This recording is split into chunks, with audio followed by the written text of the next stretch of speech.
Hello दोस्तों, आदाब, नमस्कार, वणक्कम, सत श्री अकाल।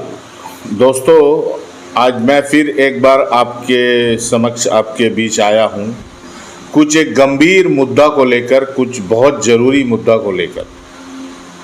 और ये मुद्दा क्या है मैं आगे आपको विस्तार से बताऊंगा और दिखाऊंगा भी आगे आपको।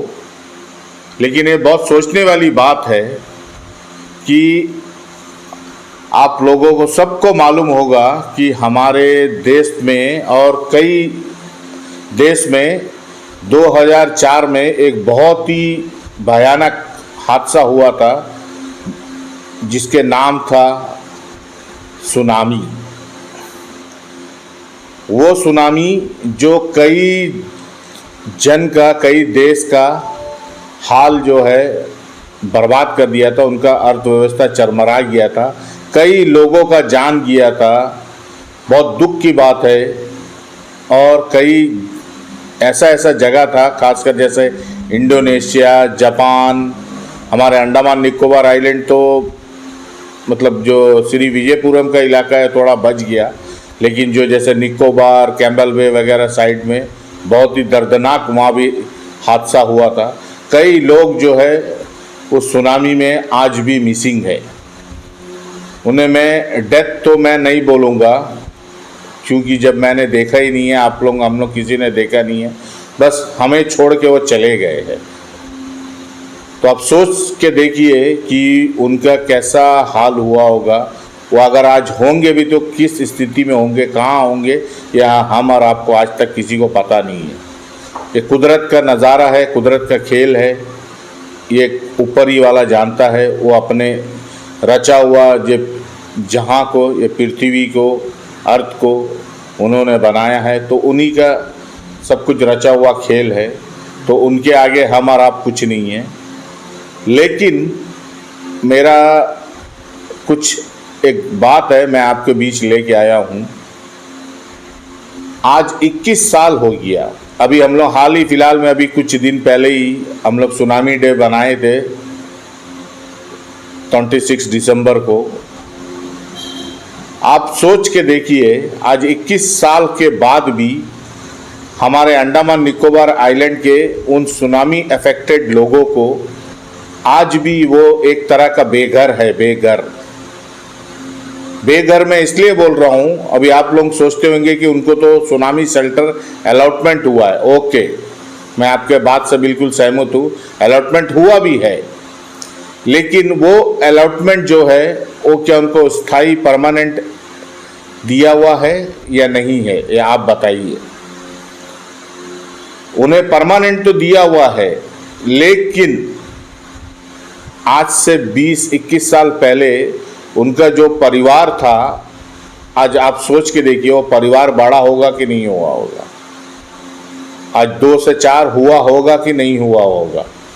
तब सोच के देखिए वो आज कहाँ पे है।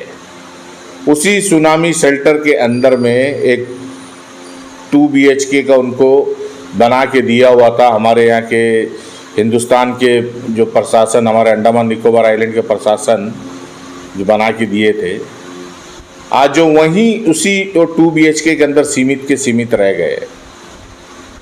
और दूसरी बात यह है कि आज 21 साल हो गया है, वो सुनामी शेल्टर को आज तक कभी कोई मेंटेनेंस नहीं करा, ना ही कभी इसमें कोई भी पेंटिंग या कोई किसी तरह का कोई भी वहाँ पे कार्य आज तक नहीं हुआ है।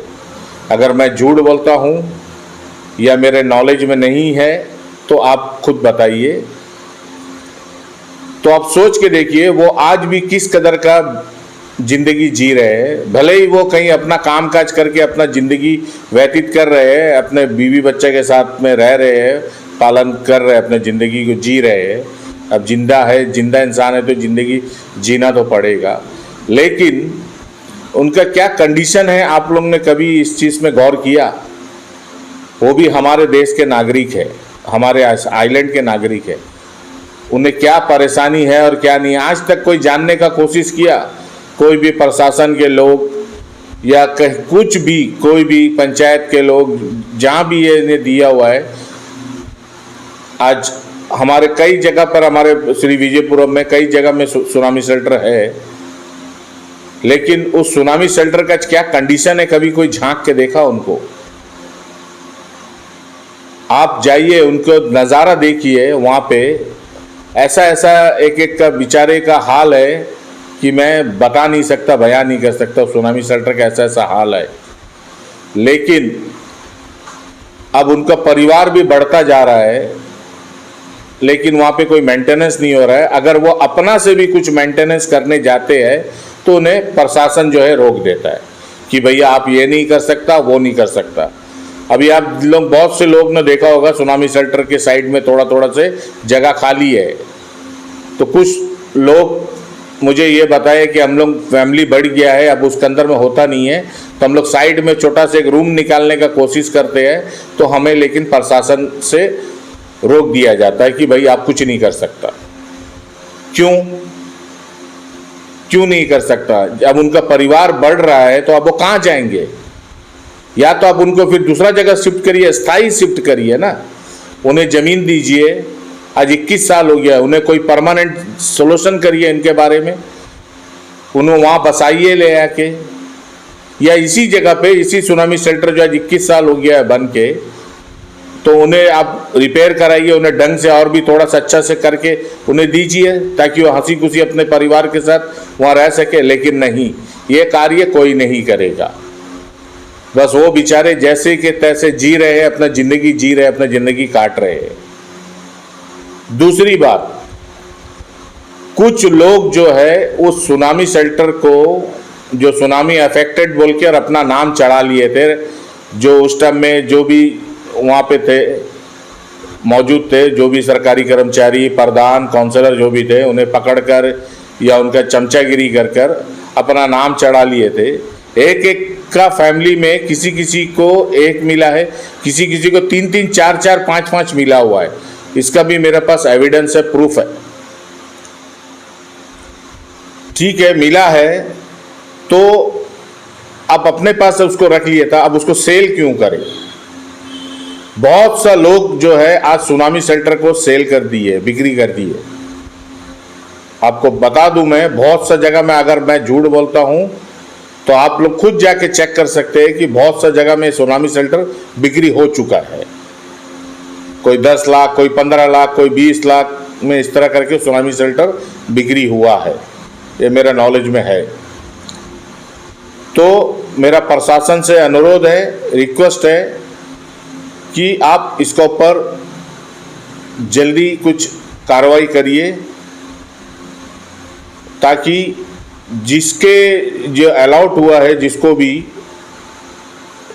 इसका मतलब है जो ये बिक्री करा है या वो सुनामी शेल्टर में नहीं रहता है, तो इसका मतलब उन्हें सुनामी शेल्टर का ज़रूरत नहीं है, वो सुनामी अफेक्टेड नहीं है। और ऐसे भी बहुत से लोग हैं जो बहुत सा, जो सीशोर साइड में जो रहते थे हमारे श्री विजयपुरम में, जो सुनामी आया, पानी चढ़ा, फिर कुछ दिन बाद स्विच गेट वगैरह जो है, बांध वगैरह ठीक हो गया तो पानी उतर गया, अब वो ज़मीन वापस जैसे का तैसे हो गया है, जैसे पहला था उसी तरह वापस हो गया। आज वो ज़मीन करोड़ों रुपये में बिक्री हो रहा है, सीशोर साइड वाला ज़मीन करोड़ों रुपये में बिक्री हो रहा है। और ये जिसको सुनामी शेल्टर मिला है, उन्हीं में से बहुत से लोग हैं जिनका ज़मीन जो समुद्र किनार में था, वो आज करोड़ों रुपये में ज़मीन बिक्री कर ऐश का ज़िंदगी जी रहे हैं, प्लस सुनामी शेल्टर में लेके सुनामी शेल्टर को भी बिक्री कर दी है। आज जो अच्छा बड़ा घर में रहते हैं, तो वैसे लोगों का आप वहाँ से आप चुनिए, उनको आप कर्मचारी लगाइए और ऐसे ऐसे लोग को चुन कर निकालिए और इन्हें फाइन मारिए या इन्हें कुछ सज़ा दीजिए, क्योंकि ये सरकारी खजाने को लूटने का काम कर रहे हैं। तो वैसे लोगों को आप निकालिए चुनकर और इन्हें जेल में डालिए, क्योंकि ये कोई सुनामी अफेक्टेड नहीं है, लेकिन सरकार का फुल पैसा इन्होंने बेनिफिट उठाया है कुछ लोगों के साथ, कुछ सरकारी लोगों के साथ में मिलकर। तो मेरा प्रशासन से अनुरोध है कि ऐसे लोगों के ऊपर में आप सख्त से सख्त कार्रवाई करिए। तीसरा पॉइंट मेरा ये है, कुछ लोग ऐसे हैं जो सुनामी अफेक्टेड है, जिनका बहुत सा चीज़ चले गया है, किसी का हस्बैंड का डेथ हो गया सुनामी में चले गया है, किसी का वाइफ चले गया है। ऐसे बहुत से लोग भी हैं जो वाकई में सुनामी अफेक्टेड है, लेकिन उन्हें आज तक सरकार का तरफ से कोई भी बेनिफिट नहीं मिला है।